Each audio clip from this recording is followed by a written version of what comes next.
podcast lebih tahu. Oh, gitu ya. Halo Sobat Tahu semua, balik lagi di podcast Lebih Tahu. Nah, gimana nih kabar-kabar Sobat Tahu semua? Yang belakangan ini lagi hujan ya suasananya, tapi pastikan jaga kesehatan teman-teman. Di episode kali ini, aku kedatangan narasumber yang sangat keren dan kece ya tentunya ya. Coba dong kakak bisa dikenalin. Halo Sobat Tahu, nama saya Ahmad Irfan Maulana. Ahmad Irfan. Nah, kali ini aku bakal nanya tentang menteri favoritnya para Gen Z nih. Siapa yang favoritnya tuh? Jadi spill dulu. Menteri Keuangan deh, aku spill sedikit. Nah, Kak, aku mau nanya soal Menteri Keuangan di negara Indonesia tuh siapa sih? Menteri Keuangan yang baru. Menteri Keuangan baru, ya benar, yes. Menteri Keuangan baru. Menteri yang saat ini sedang panas-panasnya atau sedang hangat dibicarakan oleh para Gen Z. Nah, siapa tuh? Siapa lagi kalau bukan Pak Purbaya. Pak Purbaya ya, Pak Purbaya.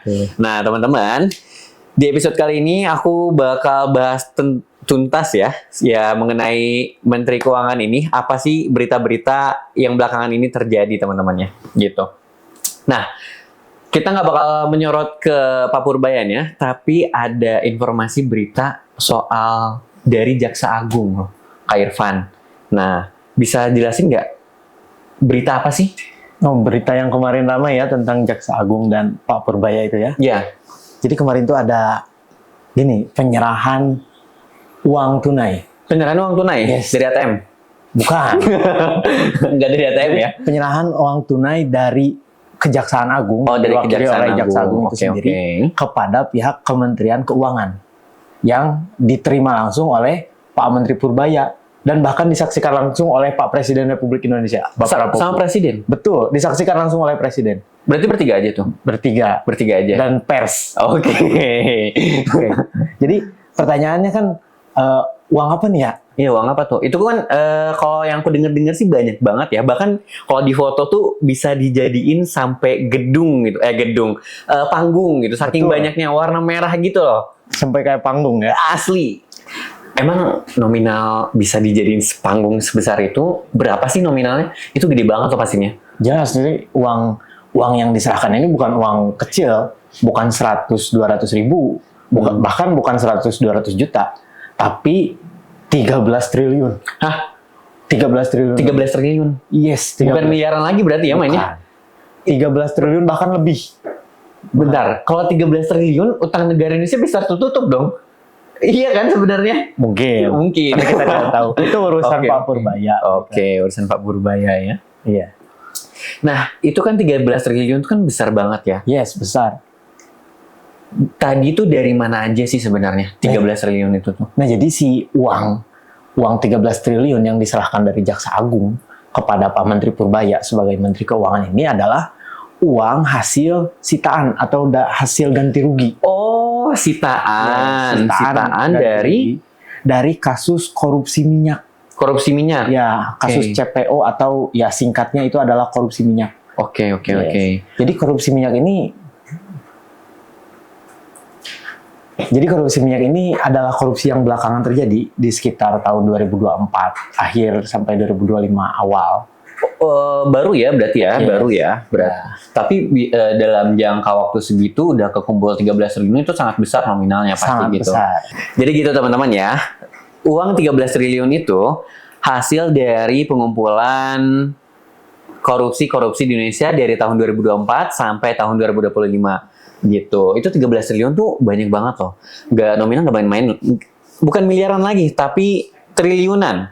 Gitu. Bahkan WUS aja kayaknya ngelebihin deh ya. WUS. Yes. Gitu WUS.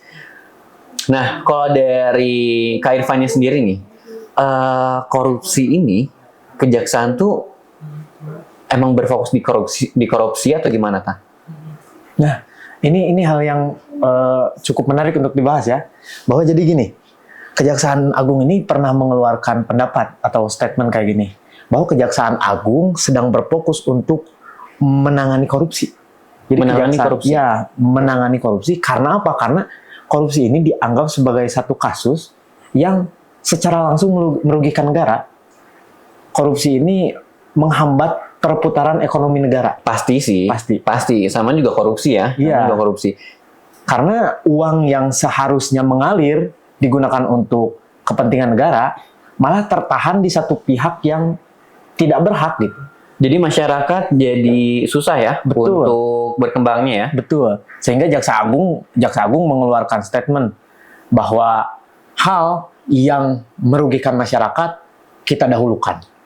Untuk memberantas hal-hal yang merugikan masyarakat akan didahulukan oleh Jaksa Agung. Oke, didahulukan. Salah satunya adalah yang paling berpengaruh adalah korupsi ini yang jelas-jelas merugikan masyarakat. Korupsi minyak ini tadi ya. Yes, gitu. dan korupsi lainnya. Korupsi lainnya. Masih ada korupsi lainnya? Masih Itu banyak. diberantas belum?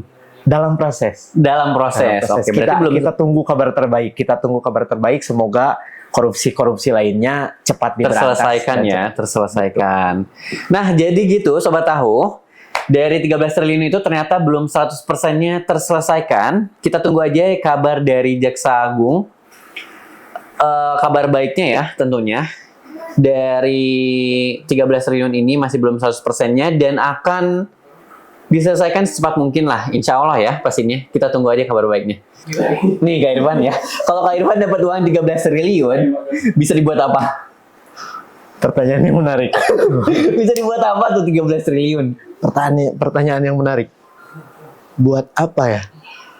Buat bangun Indonesia, bangun sekolah, Kalau mobil BMW. kalau sampai kalau saya mendapat uang 13 triliun ya, 13 triliun. sebagai otak bisnis saya pasti jalan. Wih, otak entrepreneur ini. Jelas, bisnis sekali.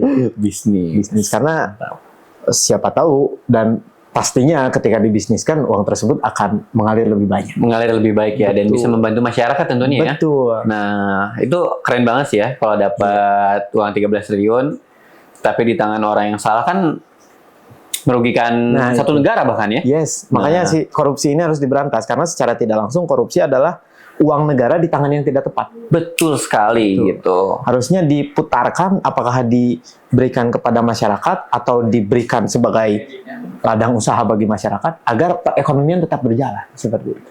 Oke.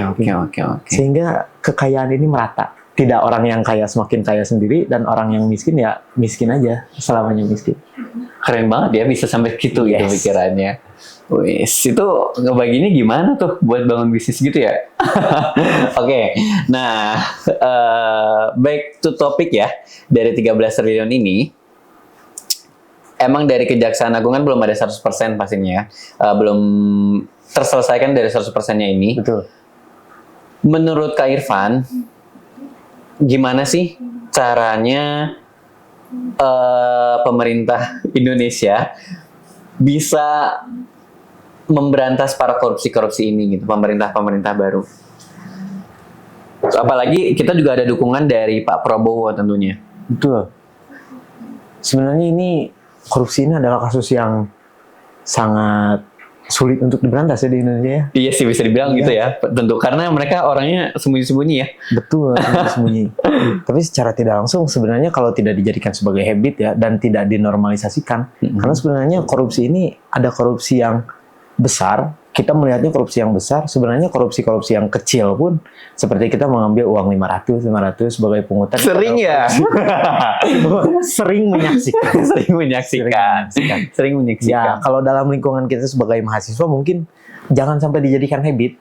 Korupsi-korupsi kecil jangan dijadikan habit. Sehingga kita yang saat ini mahasiswa ketika pada masanya berada di tempat yang tinggi, Di memiliki jabatan yes, gitu ya pastinya. kita di tempat seperti itu, jika emang tidak dibiasakan untuk korupsi hal-hal kecil, maka tidak akan ada Nggak akan pikiran. berlanjut ya gitu Betul. korupsinya itu. Tapi kalau emang dibiasakan korupsi kecil-kecilan ketika ada peluang kecil dan ketika ada peluang besar, tentu ambil gitu ya. akan jadi korupsi Nah, besar.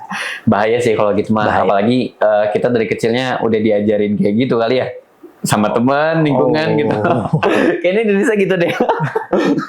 Atau gue doang nih. Lingkungan itu yang harus dihindari.